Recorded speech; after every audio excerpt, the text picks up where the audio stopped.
मछली के गोश्त में मछली का मजा होता है। तो मामला इस वक्त ये है कि जो कह रहे हैं उस पे यकीन भी नहीं है, क्योंकि खुदा ने इय्याका नअबुदु जो रखा है इसलिए कहा कि हम रिया से निकल जाएं, हम रिया से निकल जाएं। फवैलुल लिल मुसल्लीन अल्लज़ीना हुम अन सलातिहिम साहून, फरमाया कि लानत हो उन सब नमाजियों पर जो बगैर ये सुई के नमाज पढ़ते हैं। वैल है उनके लिए। यहाँ इय्याका नअबुदु व इय्याका नस्तईन कहने वालों के लिए अलार्मिंग है कि वो इस बात को समझ लें कि जो वो कह रहे हैं क्या उनका यकीन उस पर है? उनका यकीन उस पर नहीं है। यकीन किसके पास है? यकीन किसके पास है? फ्रेम ऑफ रेफरेंस क्या है? कौन हमें बताएगा कि यकीन की मंजिल ये है? अब बिल्कुल बताते हैं। इय्याका नअबुदु व इय्याका नस्तईन कहाँ है बताऊं? हजरत खलील हक को नमरूद ने आग में फेंका, दरमियान में पहुंचे तो वहां मुखारिब फरिश्ता जिब्रील आ गए कि ले या इब्राहिम कोई हाजत है? कोई हाजत है? यकीन तो पे हाजत है। नाहक आग में फेंका जा रहा है और जुल्म किया जा रहा है, आग इतनी रोशन है कि परिंदा भी गुजर नहीं सकता, उसमें खलील हक को फेंका जा रहा है। फरिश्ता आके पूछता है, आखिरी पर्चा है इब्राहिम का भी कि कितनी अल्लाह से मोहब्बत करता है इब्राहिम। फरिश्ता आके पूछता है कोई हाजत है?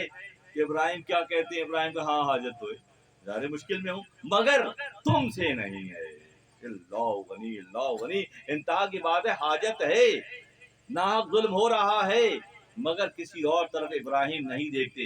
ये है इय्याका नअबुदु व इय्याका नस्तईन।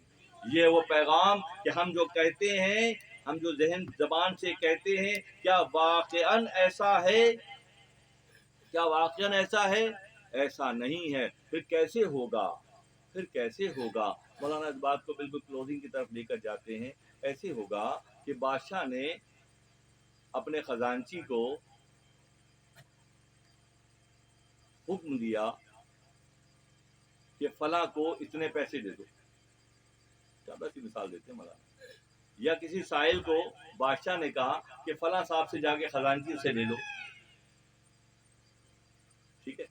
इसी तरह से दुनियावी मामलात में अल्लाह की मर्जी ये है कि हम उसके मुतय्यन करदा सफ़ीरों से, उसके दोस्तों से, उससे मोहब्बत करने वालों से, उसकी अंबिया से अपना ताल्लुक जोड़ें। देने वाली ज़ात खजांची है, असल देने वाली ज़ात अल्लाह तबारक व तआला की है, मगर किसी के तवस्सु से दिलवा रहा है कि जाओ 500 रुपये फला साहब से ले लो, तो 500 रुपये फला साहब से देने की मिसाल ये है कि अल्लाह जब अपने मखलूक पर नवाजिशात की बारिश करना चाहता है तो अपने किसी महबूब के पास भेज देता है, अपने किसी दोस्त के पास भेज देता है। उसके पास खजाना है, वो निकाल के अल्लाह के नबी ने फरमाया,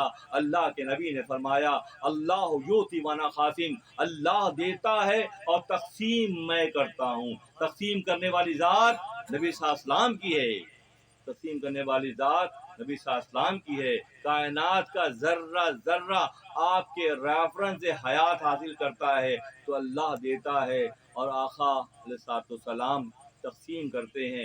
हज के मौके पर बात को समेट देता हूँ। हज के मौके पर जब मैं मदीना मुनव्वरा पहले गया, मियाँ साहब के मिला के मज़ार पर हाज़री के बाद वहाँ पे अपने होटल की तरफ जा रहा था तो एक बहुत लंबी दाढ़ी वाले साहब, यहाँ तक उनकी दाढ़ी थी, गालिबन हमारे पाकिस्तान के किसी इलाके के थे वो लड़के यंग बच्चे, छोटे छोटे बच्चे थे, वो गुजर रहे थे। तो वो उनको उन्होंने इशारा करके अपने पास बुलाया, कहने लगे यहाँ क्यों आते हो तुम लोग, मदीना मुनव्वरा क्यों आते हो? तो यहाँ कुछ भी नहीं है।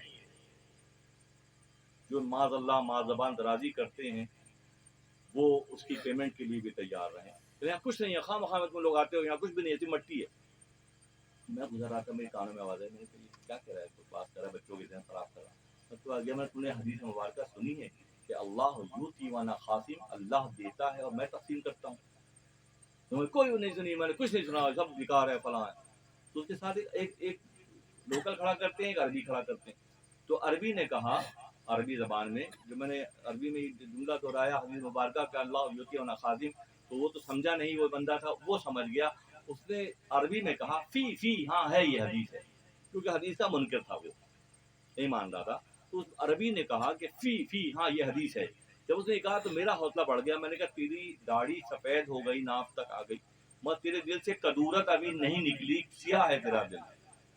तो मैंने कहा से तो उसका चेहरा लाल हो गया, सर को क्या कहना है, तेरी दाढ़ी तो सफेद हो गई अल्लाह के खौफ से, और तेरे अंदर की काला खत्म नहीं हुई। ये मौलाना का कौल है, किसी मौके मौलाना ने फरमाया था ये।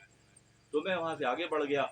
जब मदीना मुनव्वरा सफ़र कह के वापस हज के लिए जाने का इरादा किया, तो उसके पास में गया, वो खड़ा होता है कि वहाँ पर ड्यूटी पर। मैं गया, मैं बात सुनो भाई, इन्होंने आपको रखा हुआ है यहाँ पे, और मैं मुसाफिर आदमी हूँ, अगर मेरी किसी बात से तुम्हें दुख हुआ है तो मुझे तो माफ़ कर दो। यकीन करें बच्चों कि वो मोटे मोटे आंसुओं से रोने लगा, उसके आंसू निकल रोने लगा। मैंने उससे खुद जाके माफी मांगी कि भाई इन्होंने आपको, आप जाने ना जाने, आप माने ना माने, उनका एहसान तस्लीम करें ना करें, उन्हीं की वजह से सारी बरकतें और रहमतें आपके हिस्से में आ रही हैं। सर के बाल से लेकर नाखून तक अल्लाह ने उनके सदक़े में तुम्हें नवाज दिया, और तुम उनको नहीं पहचान रहे हो। जो मैंने उनसे कहा कि मुझे माफ़ कर दो, तुम यहीं उन्होंने रखा हुआ है, अब तुम ड्यूटी दे रहे हो मगर तुम्हें शऊर नहीं कि तुम ड्यूटी कौन सी दे रहे हो, तब तुम्हारा कसूर है। मैं तो मुसाफिर आदमी हूँ, तुम मुझे माफ़ कर दो। तुम इतने मोटे मोटे आंसुओं से वो शख्स रोने लगा। शायद उसका रोना और गिरिया करना ही बारगाह रब्बुल इज़्ज़त में मकबूल होकर उसके लिए आसानी हो जाए। तो बात कहने की ये है, खुलासा ये है कि डेली बेसिस पर मुहासबा किया जाए। हम ये कहें कि सुबह से शाम तक नेगेटिव वर्ड्स